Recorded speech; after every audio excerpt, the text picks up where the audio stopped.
My name is Caleb Merritt.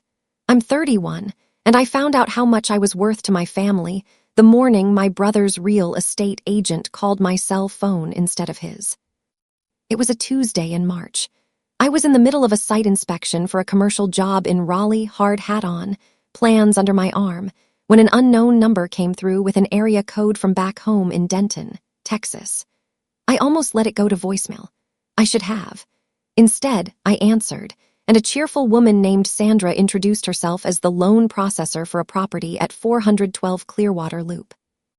She said there was a discrepancy in the documentation for the second cosigner, and she just had a quick question. I told her she had the wrong number.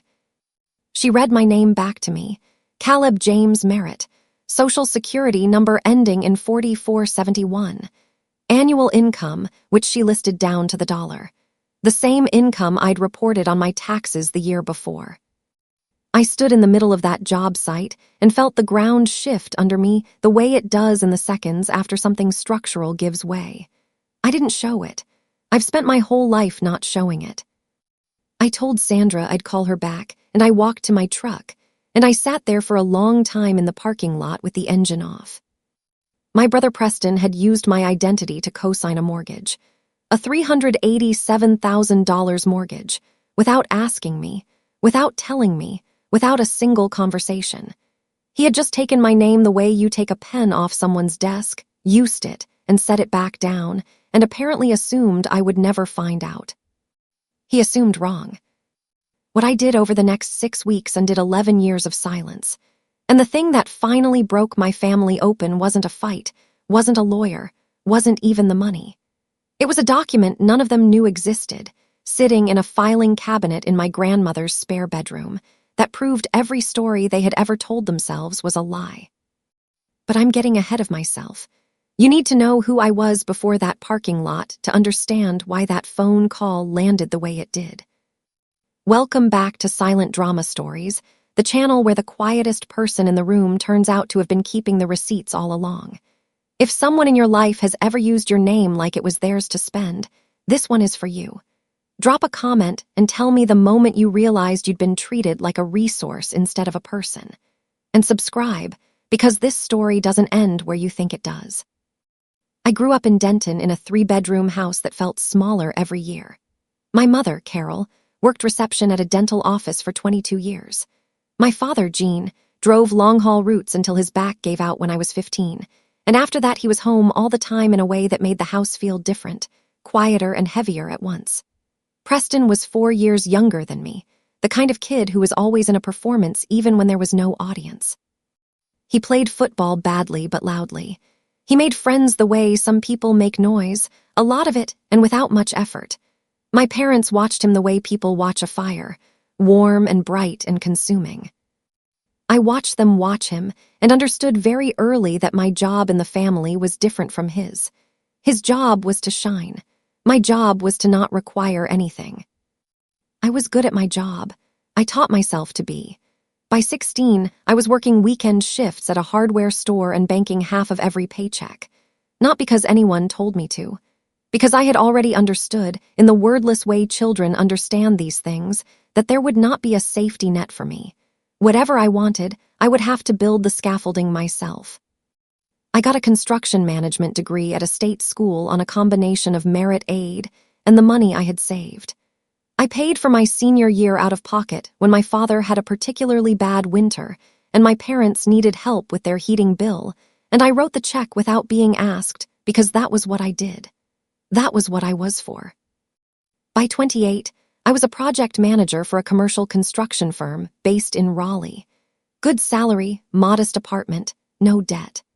I sent my parents $400 a month, which I had started doing at 25 when my mother's car died, and which I had never stopped because nobody in my family ever treated a temporary arrangement as anything less than permanent once I was the one funding it. Preston, meanwhile, had moved back to Denton at 23 after a sales job in Austin didn't work out. And then again at 25, after a roofing business, he started with a friend collapsed after 8 months, and had been living in my parents' house in various states of planning his next move for the better part of 3 years. He was 30 when he met Vanessa Drummond at a church picnic, got engaged 6 months later, and apparently decided that the fastest way to build a life was to borrow the foundation someone else had already poured. That someone was me. I called Preston from the truck. He answered on the second ring, which told me he wasn't surprised to hear from me, which told me he'd known the call might be coming. Sandra from the title company just called my phone, Preston. Silence, the specific kind of silence that isn't empty, the kind that has a lot of words waiting behind it, and none of them are the right ones. Hey man, yeah, I was going to tell you. I want you to sit with that sentence for a second. He was going to tell me. Past tense future.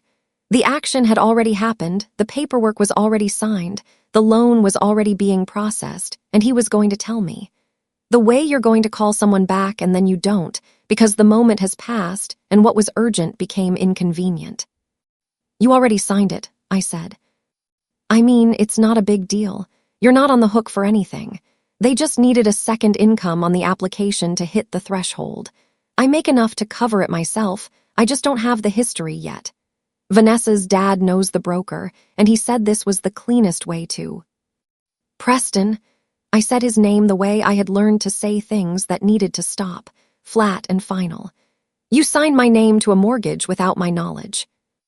It's not your mortgage. My name is on it. Technically. That word, technically. My brother has a gift for that word. He uses it the way some people use a doorstop, to hold open a gap between what he did and what it means so he can move back and forth between them as needed. I told him I needed to think, and I hung up.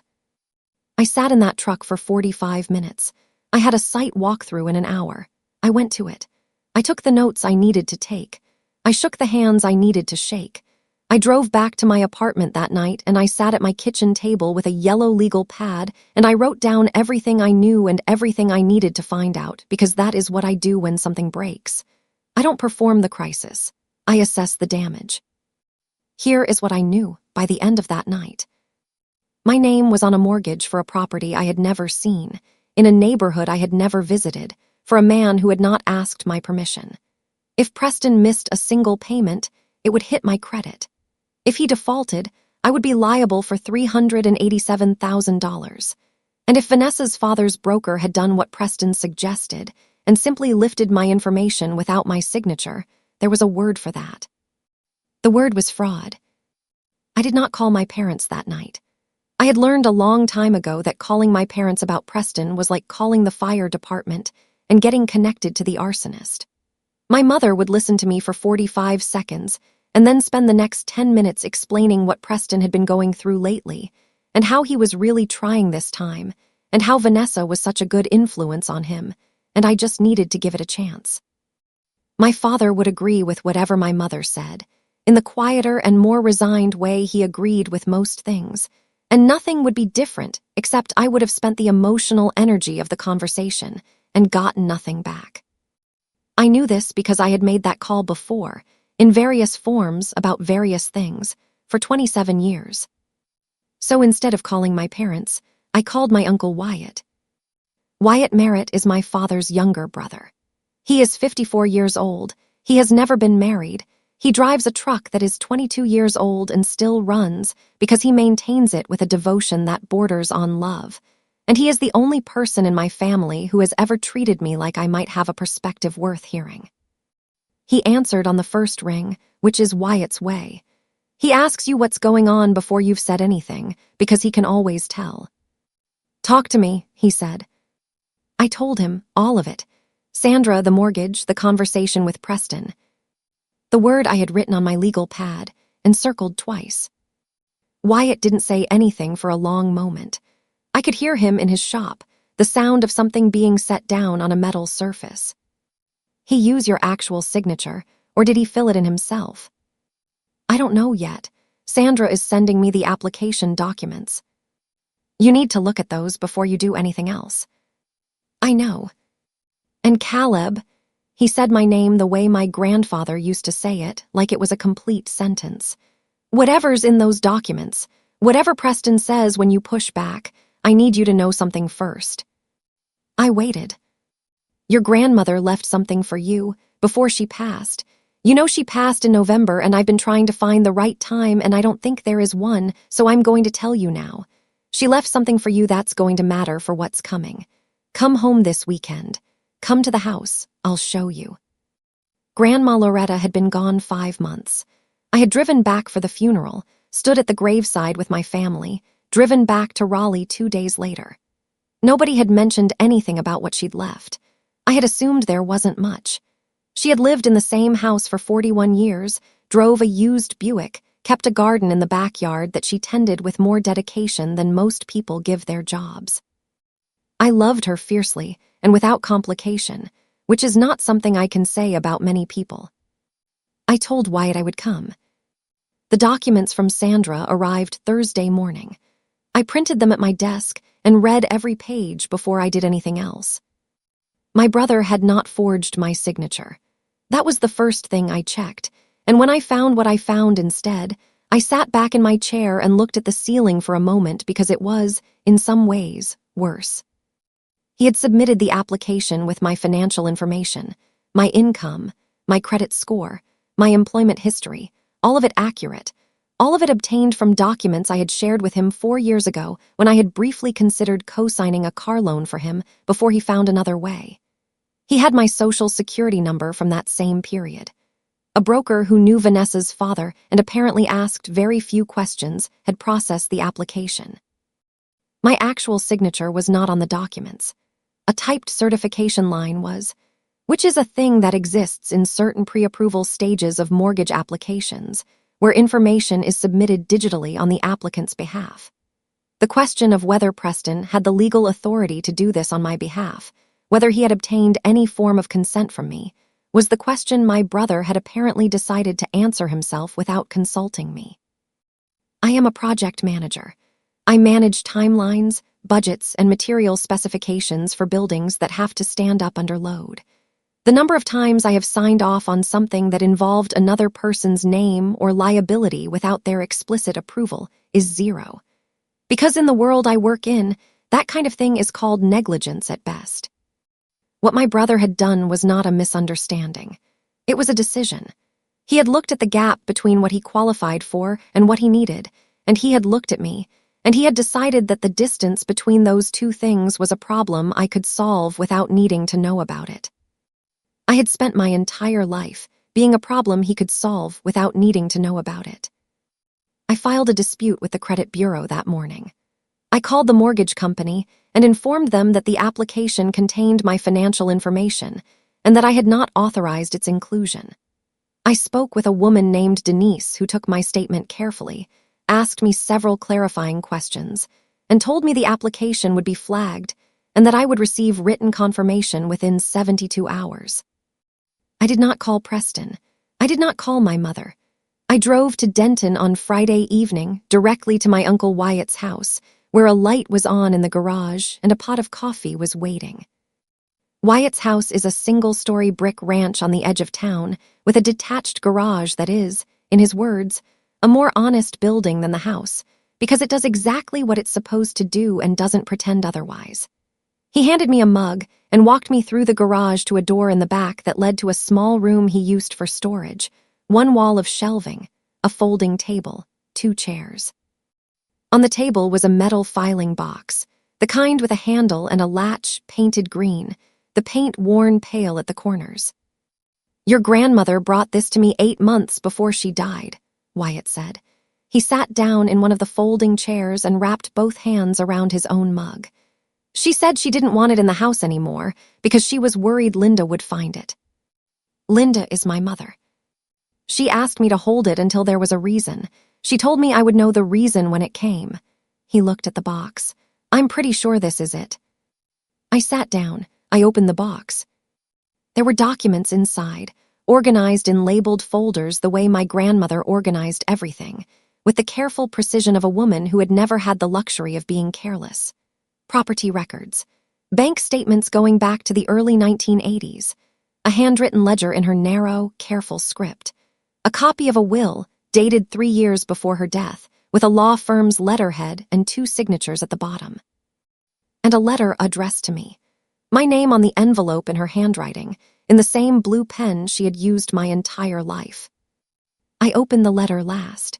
I read everything else first, because I needed to understand what the letter was going to tell me before I read the words themselves.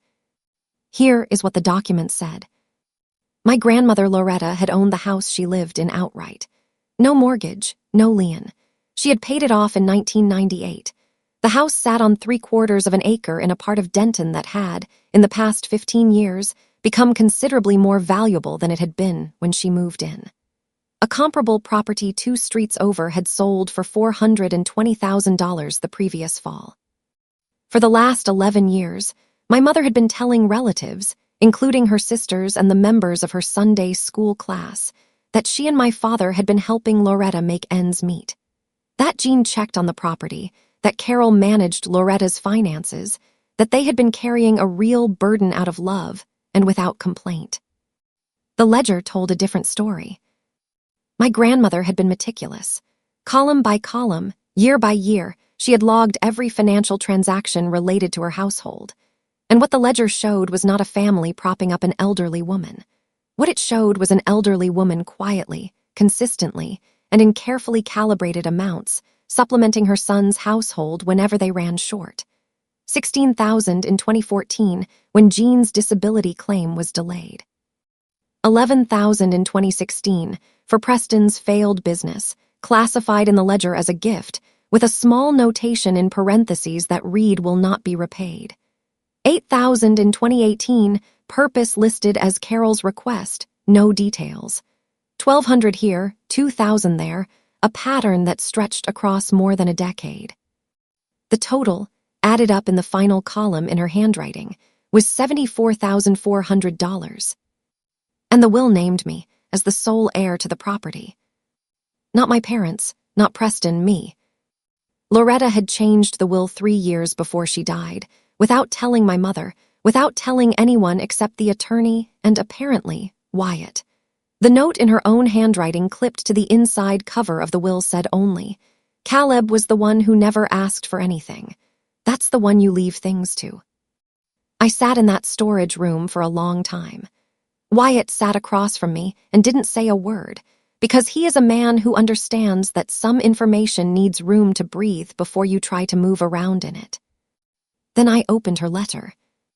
It was 2 pages, written in that careful blue ink.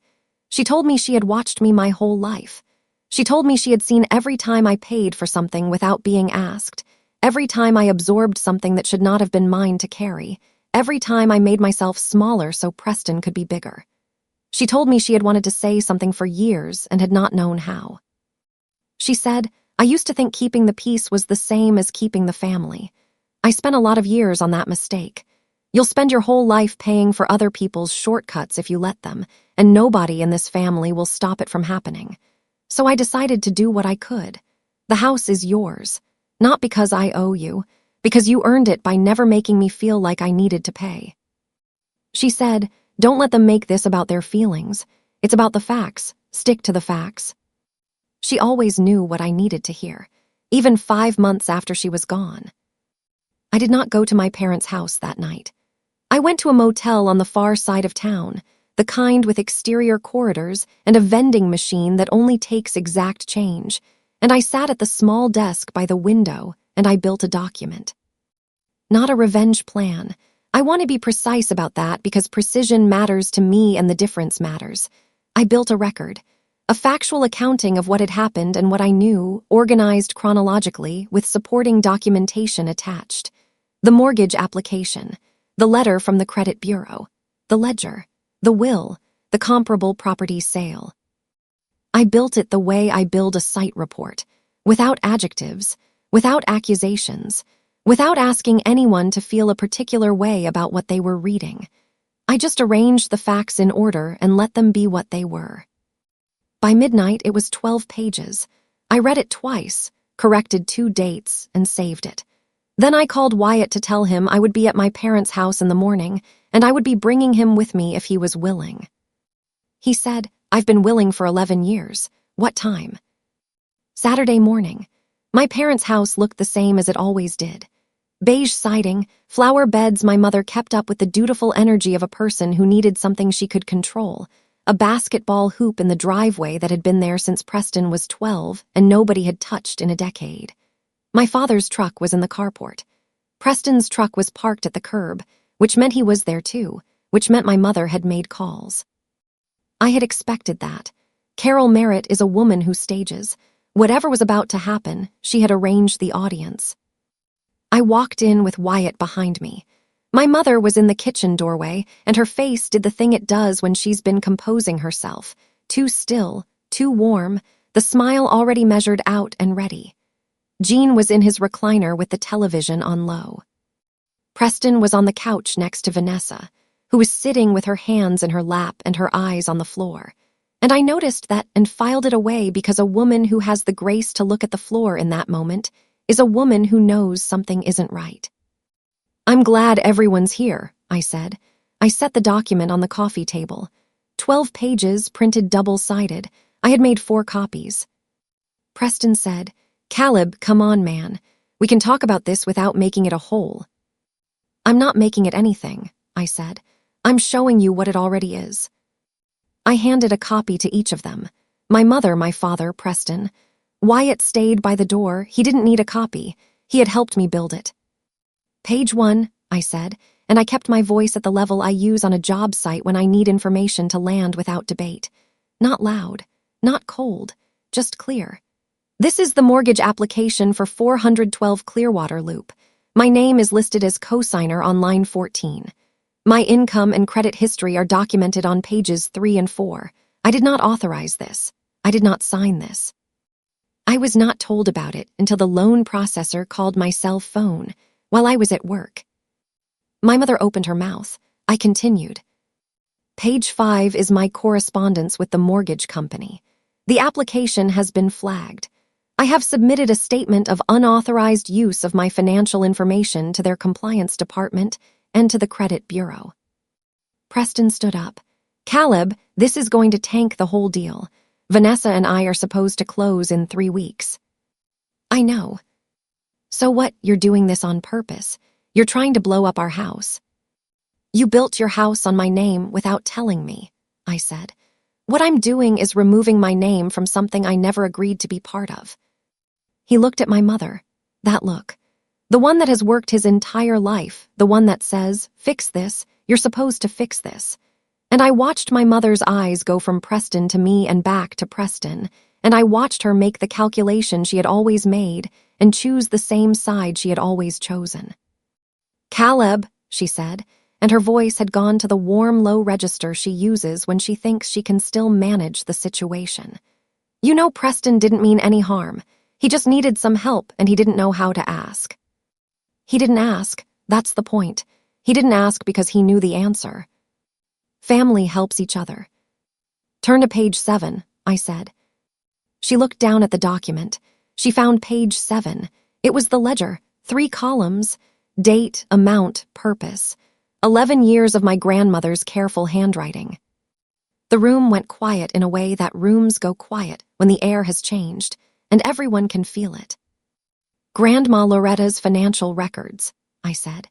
$74,400 paid to various members of this family over 11 years, including $16,000 in 2014, $11,000 in 2016, listed in her own handwriting as a gift to Preston for his business, with a notation that it would not be repaid.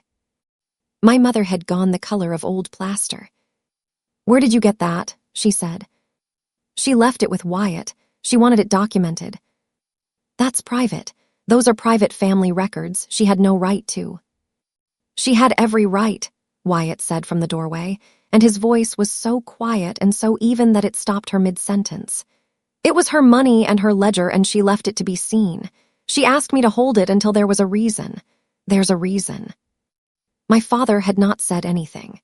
He had the document in his hands, and he was looking at it the way I had never seen him look at anything, with a slow, careful attention that I recognized as the attention of a man who is realizing he should have looked more carefully a long time ago. "Page 9, I said. The will, the attorney's letterhead, the 2 signatures, and 3 words in the bequest line that nobody in that room had been prepared to see. To Caleb Merritt. My mother read it. I watched her read it. I watched her read it a second time, more slowly, as if the words might rearrange themselves into something she could work with. They didn't. She changed it, Carol said. It came out as a whisper, and behind the whisper was something I had never heard in my mother's voice before. Not anger, not guilt. Something closer to the sound of a structure settling after a load has shifted. 3 years ago, I said. With an attorney in Fort Worth, it's been filed and recorded. The house at 1142 Birchwood is mine. I spoke with the attorney on Friday. Transfer of title can begin as soon as I'm ready. That house is worth, Preston started. More than your mortgage, I said. Yes. Vanessa made a small sound and pressed her hand against her mouth. She was still looking at the floor, and I still noticed it, and I still filed it away. Preston turned to my father. Dad, say something. And my father, Gene Merritt, who had spent 30 years in this family taking the path of least resistance with a dedication that had become its own kind of character, looked up from the document in his hands and said the first honest thing I had heard him say in longer than I could remember. She gave it to the right one, he said. He said it quietly, the way he said most things. But he looked at me when he said it, and his jaw was set, and he did not look away. My mother said, Gene. He shook his head, just once very slightly, and she stopped. I want to tell you that she apologized then. I think some part of me still believed she might. Instead, she looked at the will in her hands, and then at me, and her face settled into something I recognized from childhood, the composed and unreachable expression she wears when she has decided that her version of events is the one that will prevail. Facts be damned. Your grandmother was not in her right mind at the end, she said. I'm going to contest this. That's your right, I said. The attorney has been advised to expect that possibility. He tells me the documentation is very clean. Wyatt made a small sound from the doorway that might have been a laugh, and was not quite. I gathered my copy of the document from the coffee table. I looked at my brother, who was still standing, and who looked less like a man who had been caught doing something wrong and more like a man who cannot understand how the rules suddenly applied to him. Preston, I said, I'm not going to the police about the mortgage application. I'm going to remove my name from it, and the deal is going to fall through, and that's going to have consequences for you that I'm genuinely sorry about. Not because you didn't earn them, because Vanessa didn't, and she's sitting right there. Vanessa looked up from the floor, and for a second we just looked at each other. She had good eyes, careful eyes. The eyes of a person who had been watching and understanding more than anyone had given her credit for. I'm sorry, she said to me, not to the room, to me specifically. I told her it wasn't hers to be sorry for. Then I walked out of my parents' house, and Wyatt walked out behind me, and I closed the door behind us the way my grandmother would have wanted me to. Carefully, without slamming it, because slamming it would have meant I still wanted something from the people on the other side of it. I didn't, not anymore. Here is what happened after. The mortgage application for 412 Clearwater Loop was denied. The broker is under review by the state licensing board. Preston and Vanessa are renting an apartment on the east side of Denton while they work on qualifying for a loan with only their own names on it, which is the way it should have been from the start. My mother retained an attorney to contest the will. The attorney reviewed the documentation, called Wyatt's attorney in Fort Worth, reviewed it again, and told my mother that the case had no viable path. She let it go after 6 weeks, which cost her the retainer she had already paid and approximately what I imagine was a significant portion of her composure. The house at 1142 Birchwood is mine. I have not decided yet what to do with it. There is a part of me that wants to keep it, to walk through the rooms where my grandmother used to move with that quiet, purposeful energy she had, to sit in the kitchen where she taught me to read a level, and a ruler long before anyone else thought I was old enough to know those things. There is another part of me that knows I live in Raleigh, and the house is in Denton, and practical is practical. I have not stopped the $400 a month to my parents. I want to be clear about that. It is not because I don't see what that money was and what it was treated as. It's because my father has a bad back and my mother has a car payment, and I am not willing to let what they did to me become a reason to do something smaller than who I am. But I told my mother on the phone, in a conversation that lasted less than 4 minutes, that the transfer would continue and that I was not willing to have any further conversations about the house, about Preston's living situation, or about my grandmother's intentions. She said that was cold. I told her it was clear, and that I had learned the difference from Loretta herself. She didn't have anything to say to that. Preston called me once, about 3 weeks after that Saturday. Not to apologize. He called to ask if I would reconsider being on the loan, just for the pre-approval, not the final closing, just to get them to the next stage. He said Vanessa really loved the house at Clearwater Loop, and he really wanted to give it to her, and he just needed me to do this one thing. I told him no. He asked why I was being so rigid. I said, because the last time I bent for you, you took my name and bought a house with it and didn't tell me. Rigid is what I have left. He hung up. Vanessa texted me 2 days later, just 4 sentences. I didn't know what he did until Sandra called you. I would never have agreed if I had known. I'm embarrassed. I hope you're okay. I told her I was. I told her she seemed like a good person who had landed in a complicated situation, and that I hoped it got less complicated. She replied with a single word, same. I haven't heard from her since, but I think about those 4 sentences sometimes. I think about the particular courage it takes to apologize for something that wasn't your fault but touched you anyway, and I think my grandmother would have liked her. Wyatt and I have dinner most Sundays now when I'm home. He makes chili. I bring cornbread. We sit in his garage with the door open, and we talk about the kinds of things men in my family have not historically been permitted to talk about, which is to say everything real. He told me recently that my grandmother knew, from the time I was about 9 years old, that I was going to be the one who carried things. She just wanted to make sure that, when the time came, I was carrying something that was actually mine. I think about that a lot.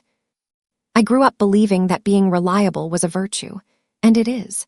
But there is a version of reliability that crosses a line so slowly you don't notice until you're standing on someone else's side of it, being used as structural support for a life that does not include you. I spent 22 years on that side of the line. I built other people's foundations with my own materials and called it family. The house at 1142 Birchwood has a front porch where my grandmother used to sit every evening in the same wooden rocking chair she'd had since before my father was born.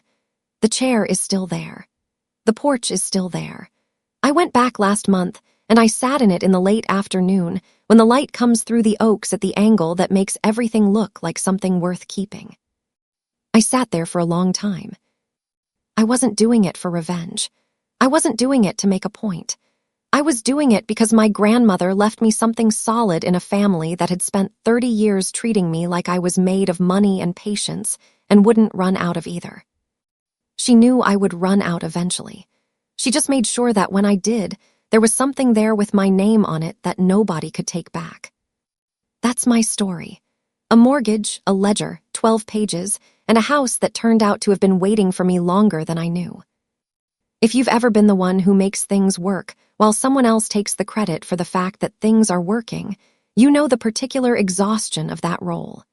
And you know that the day you stop playing it feels less like victory and more like finally getting enough sleep. Take that as your sign to read the fine print on whatever you've been signing.